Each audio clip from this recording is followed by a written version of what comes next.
Bonjour à tous et bienvenue pour cette nouvelle vidéo sur les bons étudiants. Aujourd'hui, nous allons voir la représentation géométrique des sous-ensembles des nombres réels, donc de R.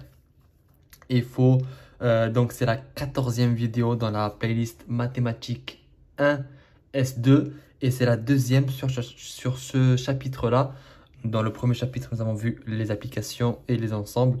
Dans ce chapitre, nous allons voir les n-uplets des nombres réels. Et dans cette vidéo, comme je vous le disais, on va voir la représentation géométrique des sous-ensembles des nombres réels. La première chose à savoir, c'est qu'on va utiliser une droite pour représenter géométriquement les sous-ensembles de R.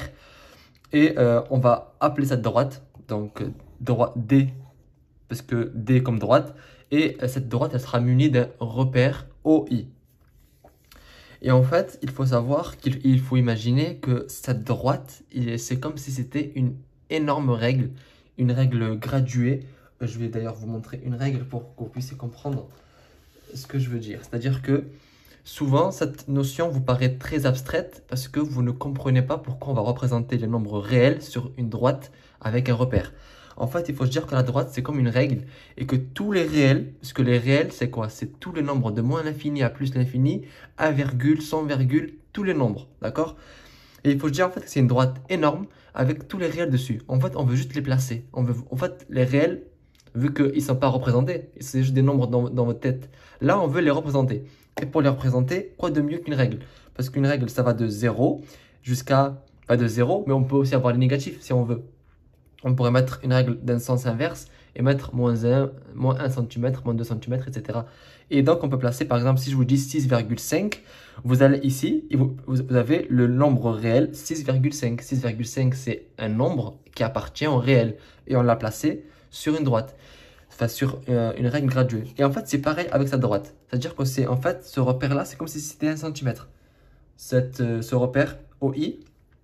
Et il faut se dire que cette droite, elle va transformer du coup les réels, donc un réel, en un nombre sur une droite, donc les réels sur un repère d'une droite, et le point X, on va le dire que c'est un point M d'abscisse X, donc le point P d'abscisse X, ça sera un réel, par exemple, imaginons que je vous dis placer le réel 6, allez on va changer, 9,2. Ben, le réel 9,2, il va venir sur la droite. Du coup, c'est une application qui va des réels vers la droite. Et on va aller le placer à 9,2 en fonction de la taille du repère, tout simplement. Et en fait, ça, c'est ce qu'on appelle une application bijective. Ceux qui ne savent pas qu'est-ce que c'est qu'une application bijective, je vous renvoie à la vidéo je crois que c'est la 7e ou 8e vidéo dans la playlist mathématiques 1 S2 où justement je parle des applications injectives, surjectives et aussi bijectives. Et en fait, ce que ça veut dire en fait, c'est que ça fait le lien entre un réel et un point d'abscisse. C'est-à-dire que pour chaque réel, c'est pas possible qu'un réel ait les deux points sur la règle. C'est-à-dire que 6,5, ça peut être que ici. Ça ne peut pas être ici ou ici. Donc le réel 6,5, il a un point qui le correspond. Et donc en fait, ça fait le lien bijectif. Ça veut dire bi, donc 2. Tout simplement. Et en fait, si Y est un sous-ensemble de R, imaginons qu'il y a un sous-ensemble de R. Donc le R, c'est les réels. Et donc Y, il est inclus dans R. Donc ce C-là veut dire inclus.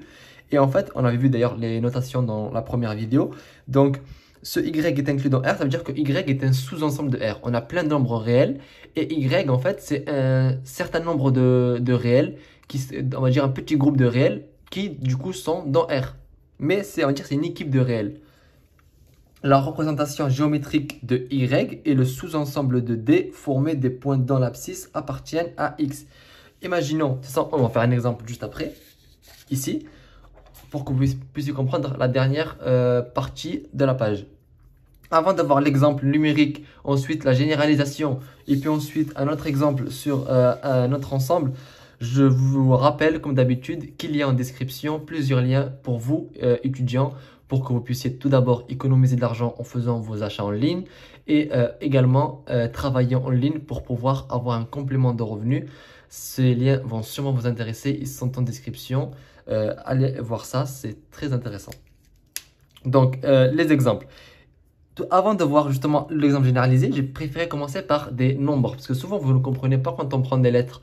En fait, quand on prend des lettres, c'est juste pour généraliser la chose et prendre tous les nombres possibles. Là, j'ai commencé par prendre des vrais nombres. Donc, imaginons qu'on a un sous-ensemble Y. Et cet ensemble, en fait, ce sous-ensemble-là, c'est tous les nombres qui sont compris entre 2 et 10. Donc, les X appartiennent à R, tel que X, c'est compris c'est compris ou égal à 2 ou à 10. Donc, soit 2, soit 10, soit tous les nombres qu'il y a entre 2 et 10. D'accord? Donc, le X, il circule dans cette phase-là. Et donc, la représentation graphique de cette sous-ensemble-là, c'est tout simplement ça. C'est de dire que c'est entre 2 et 10. Et donc, ça, c'est la représentation géométrique, pas graphique. Je me suis trompé. C'est la représentation géométrique de 2 et 10. C'est de dire, en fait, que le sous-ensemble, il est partout ici. C'est-à-dire que le X, il varie entre 2 et 10. Et 2 et 10, c'est compris dedans. En fait, la représentation géométrique de ce sous-ensemble-là, c'est ça. Voilà, donc comme je vous l'ai dit, là j'ai fait l'exemple de la règle, c'est tout simplement ça. Et là en fait, de manière générale, soit deux nombres réels, A et B.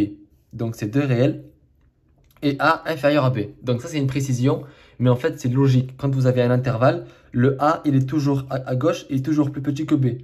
Sinon ça voudrait dire que ça ne veut absolument rien dire. Donc de dire que c'est entre A et un nombre plus petit ou égal, c'est juste pour préciser en fait. Donc voilà. Donc on a un intervalle AB, X appartenant au réel tel que X compris entre A et B. Là c'est exactement pareil qu'ici. Sauf que à la place de mettre 2 et 10, je mets A et B pour prendre tous les nombres possibles. Pour que vous puissiez faire à votre guise et imaginer tous les nombres possibles. Ça peut être 100 et 1000, ça peut être 3 et 6, etc. D'accord? A, le grand A, c'est un point d'abscisse petit a. Le B a un point d'abscisse sur la droite petit b. Donc A, petit a, B, petit b, leur abscisse. Et ça, j'ai mis sur D. Donc sur la droite D, ça c'est la droite D en fait, je ne l'ai pas mis. C'est la droite D. Et sur cette droite D, il y a un grand point A et un grand point B. Le grand point A, son abscisse c'est petit a. Le grand point B, son abscisse c'est petit b. Et en fait, la représentation géométrique de ce sous-ensemble, enfin, de ce sous-ensemble de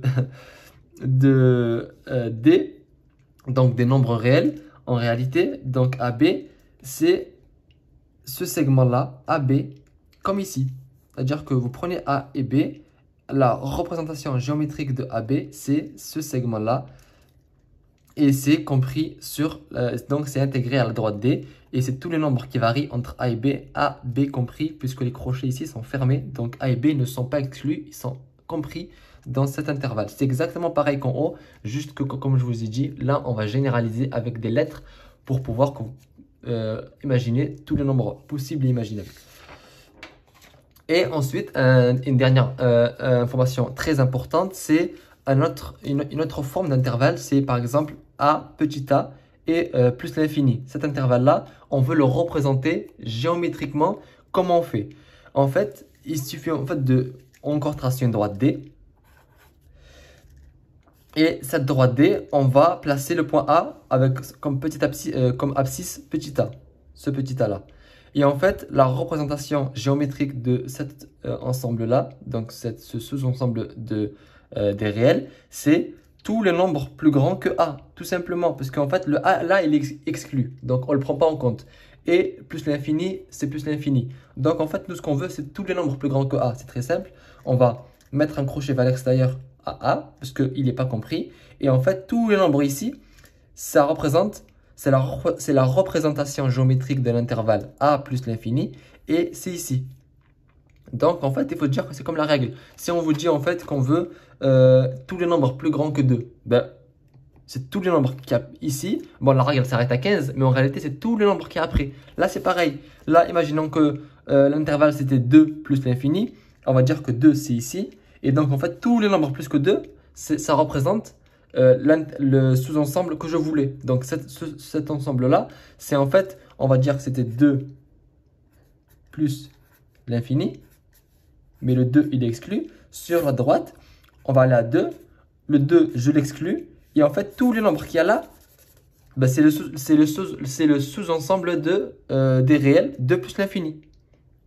En fait, il faut juste que vous reteniez de cette vidéo que la représentation géométrique des sous-ensembles des nombres réels, c'est une droite D sur laquelle on place le sous-ensemble. Si c'est un intervalle comme tout à l'heure AB, eh bien, ça sera un segment AB où toutes les valeurs qu'il y a dedans sont comprises dans le sous-ensemble. Si c'est ce genre d'intervalle, c'est une valeur qui est plus grande que cet intervalle-là. Tout simplement, c'est la fin de cette vidéo. J'espère que celle-ci a été claire. Si jamais vous avez des questions, n'hésitez pas à m'écrire en commentaire, je répondrai assez rapidement. Et pour ma part, je vous donne rendez-vous dans la prochaine vidéo sur les bons étudiants.